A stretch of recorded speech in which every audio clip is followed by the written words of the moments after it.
Welcome back to the Martin Daubney Show with me, Alex Armstrong, on GB News. Well, Lucy Connolly, the woman who was jailed for inciting racial hatred against asylum seekers on the day of the Southport murders, has been released from prison.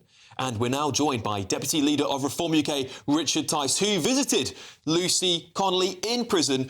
Richard, thank you very much for joining me. Perhaps we'll start on what's your take today on the news. She's been released early, which I think is great news, but what's your take on that so far?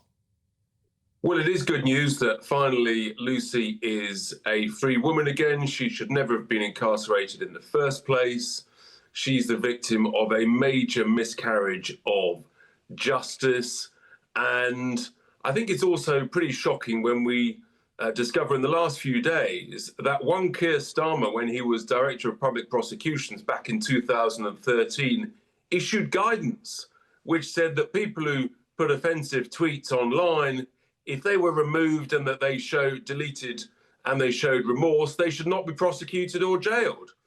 And that just proves the hypocrisy of the Prime Minister. That proves two-tier Keir and two-tier justice. And so, yeah, and we've seen it just recently. But I guess we've got to focus on the positives. When I visited Lucy, I found her, despite all the provocations that she had, despite some completely inappropriate assault that she had from some prison warders in prison previously towards just from when I visited. She has been resilient, and I hope that she's able to have what will no doubt be a very emotional reunion with her daughter, with her husband, and family and friends. And I hope that she can move forwards from this terrible ordeal that she suffered as quickly as possible. Yes, absolutely. I mean, I think it's great that she's been released. It's very good news for her, given the situation she's in, and also personally too.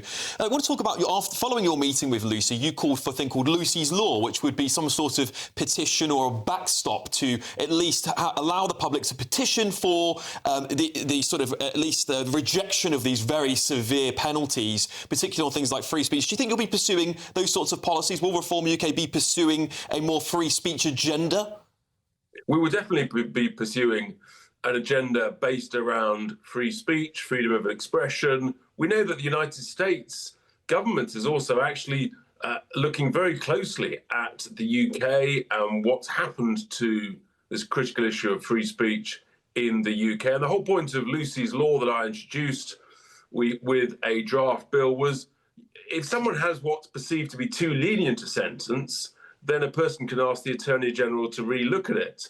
But if someone has too harsh a sentence, there appears to be no mechanism to review that. And what I was really saying was not actually relitigate the trial, but it's like a sort of a triple check of the sentence. I think in a democracy, we should be willing to say occasionally, even our learned friends, that judges can get things wrong.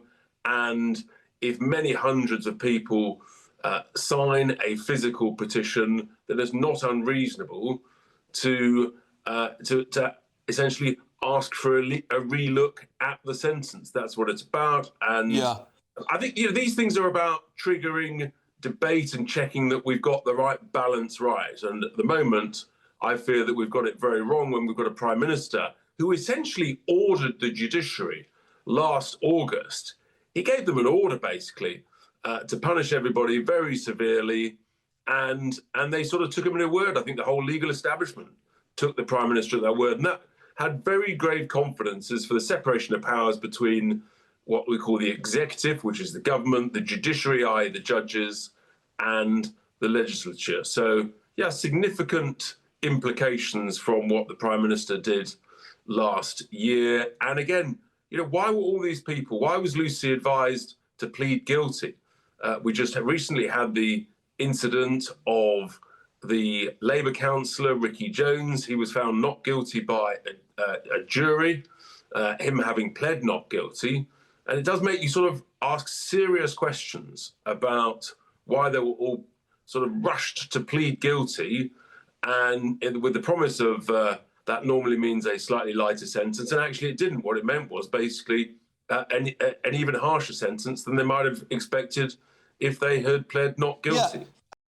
If you're a US resident, let's face it, things feel uncertain right now. America's national debt, over $36 trillion and climbing. Inflation, still eating away at your savings. And the dollar, down nearly 8% this year, with more countries walking away from it. Meanwhile, the markets, one day they're up, the next day, trillions gone in a blink. So it's no surprise people are asking, where can I actually put my money and sleep at night? That's why more investors are turning to gold and silver. Gold's up over 24% this year, smashing records and soaring past $3,300 an ounce. And some analysts say we could see $6,000 gold before the end of Trump's term.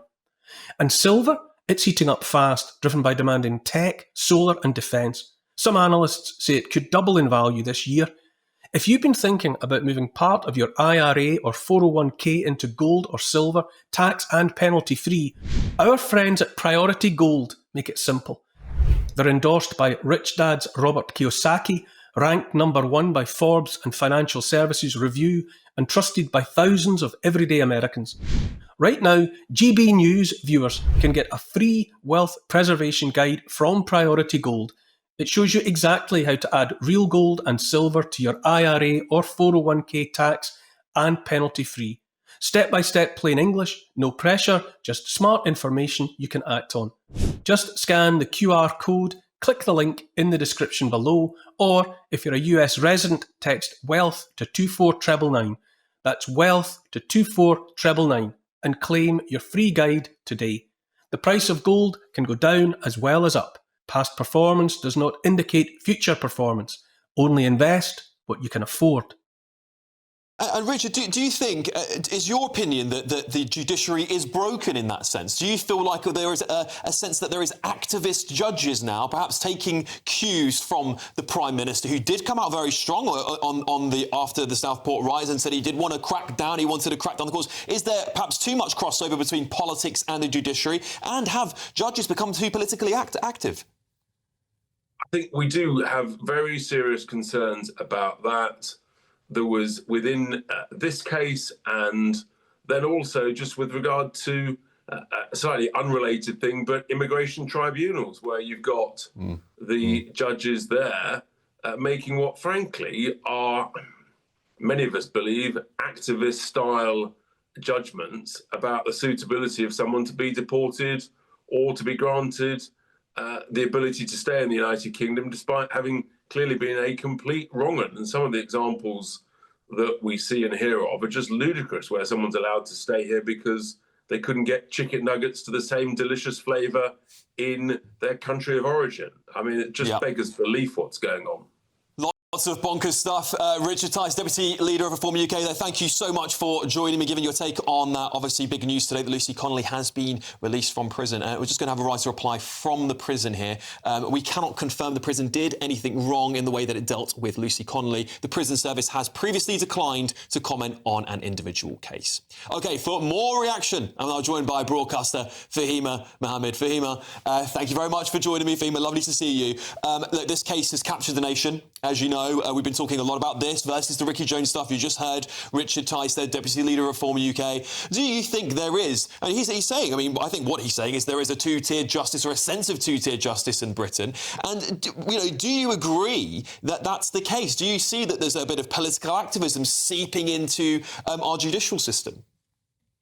No, I don't actually, because I see judges applying law, not politics. And I think that's, political rhetoric that was just said. And it's quite appalling for an actual MP to be suggesting that, even for the justice system. Lucy Connolly was jailed lawfully under Section 19 of the Public Order Act of 1986 for publishing material intended to stir up racial hatred. Her guilt plea was voluntary and informed and legally represented. There was not any evidence of any coercion. This was not about venting or free speech. Her post explicitly called for arson and violence against vulnerable groups, which reached over 300,000 people and created a risk of public harm. These sentences are followed by a council guideline to the letter, and they have to make sure that it's not excessive. And also, there is so much evidence that even if she was to plead not guilty. It could have led to a trial, higher stress, and also a longer sentence given the evidence. So even comparing it to Ricky Jones is misleading because he faced a different offence made in an oral remark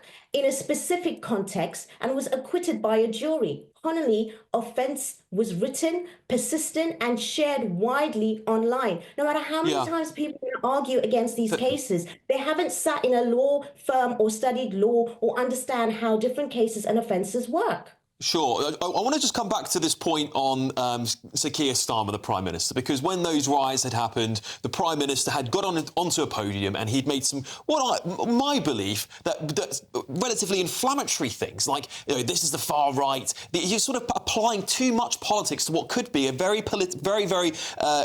touchy legal situation. So I think what Richard Tice was possibly hinting at there was that perhaps Lucy Connolly was pushed into making taking a different plea to what she might have wanted, or was advised badly, because politicians are meddling in the judicial system and they are not adhering to that separation of powers. I mean, the Prime Minister did say he wants the courts to stay open 24 hours a day. Would that signal to you that there is some form of interference with politicians and the judiciary system and they should be separated by those powers?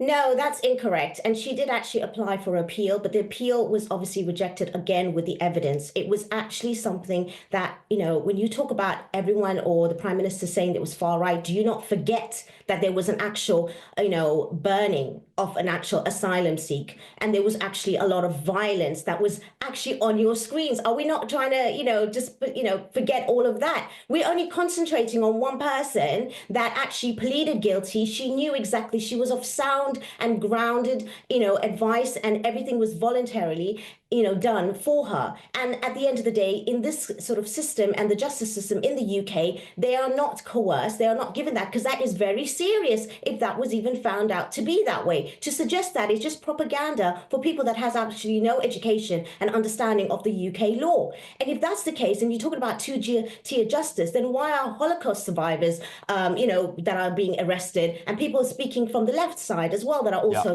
arrested and seen as unjust? But that's not obviously called upon as two-tier. So I think it is there for a reason, and it's actually it's actually done in the correct manner for this particular case.